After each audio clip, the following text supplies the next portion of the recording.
What's up, guys? Welcome back into the channel. We're outside. It's currently sprinkling. It's been raining for the past, it feels like, a week. I know the rest of the week's supposed to be rainy yet too, but we got the 98 back. So I've actually had it back for probably 3 to 4 days, 5 days now. I'm gonna kind of explain what the problem was with it, how I fixed it, and so on and so forth. So let's go ahead and jump right on into it. We're gonna go into the interior here. So a lot of you know that the 98 was having a starting issue. You'd go to crank it over and it would fire for maybe 3 to 4 seconds and then that's it. So I started changing fuel, the sending unit out. I did a fuel filter, I did new mass airflow sensor, some other ignition stuff, just to kind of help. Well, none of that helped. So took it to one of our local mechanics. He, as well as I thought, was the anti-theft control module. That ended up being what it was, and it's mounted right underneath the cubby hole here.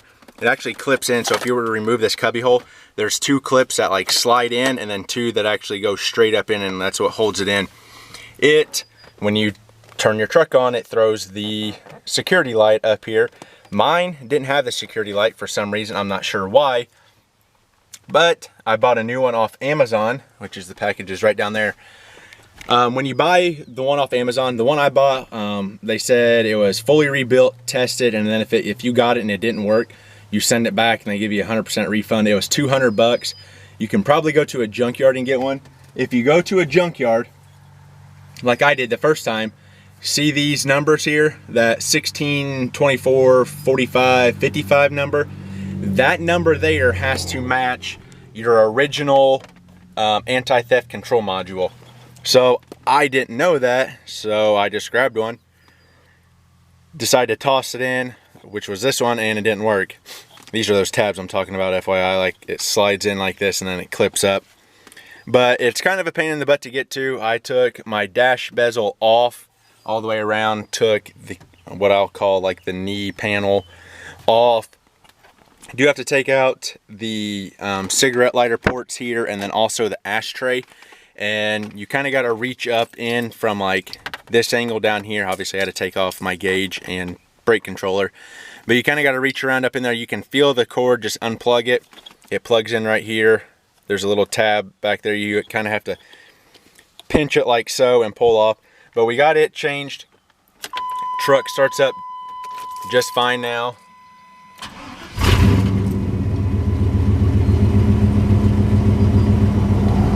So I'm glad we got that taken care of. And we also added something else, which I'm gonna show you here real quick. I'm gonna go ahead and get everything turned on.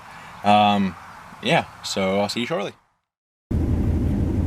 So I went ahead and also bought a new head unit. This is the Boss Audio. I'll get the part number and everything for you guys if you guys are interested. This is a double din unit, so I did have to trim my dash bezel. I need to adjust the brackets on the side to push it back a little bit further so it sits kind of flush in there, because there is a new piece that goes around the actual radio.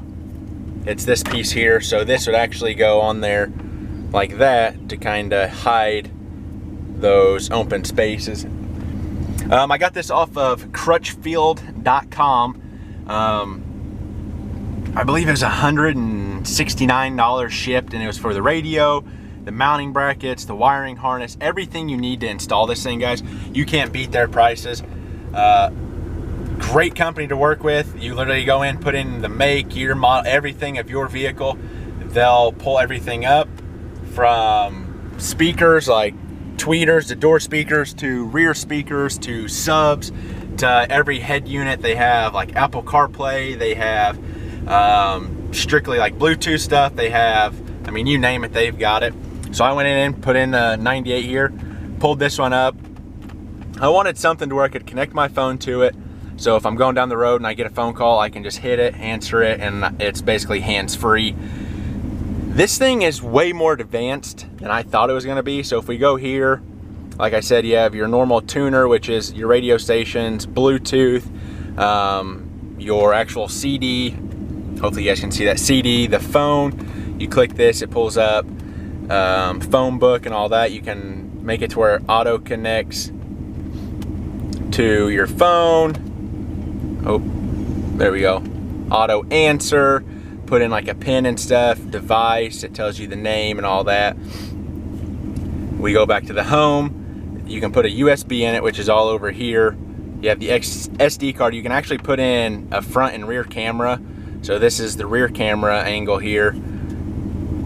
You hit back the home, it's got the AV input. So if you have a front camera, like on a newer truck, we'll go to the next page, auxiliary, and then if you go to the settings, you can change like the wallpaper. So here's some different wallpapers you could pick from, all black. I went with the blue just because it matches the knobs over here.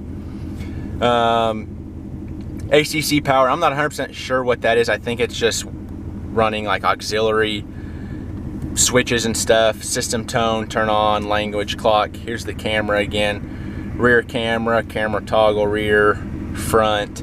So it's kind of cool. Like I said, for like 160, 170 bucks, you can't beat it. It sounds really good also. If we go to the tuner, you can hit up here and adjust everything, click through. So if you're listening to different music, it's got like rock, pop, jazz, electric, and then you can adjust it yourself. So it's pretty cool, especially for being an older truck. Now that I have kind of like the style of a newer Silverado or F-150 or Ram, whatever. It's nice, full Bluetooth. You can even download movies to a USB and plug it in and watch a movie, which is really, that's fantastic. So, went ahead and did that, guys, just to kind of spice up the interior a little bit more. That's it. We're getting actually ready to do something huge. I want to tell you guys so bad, but I'm gonna wait. It's gonna be awesome. But besides that, we're gonna be putting on the new bed, fixing the rust on it, and yeah. So that being said, be sure to stay tuned, guys. Smash that subscribe button. I'm the GM Man. I'll catch you guys in the next one. But remember, learning as I do, doing what I love. See ya.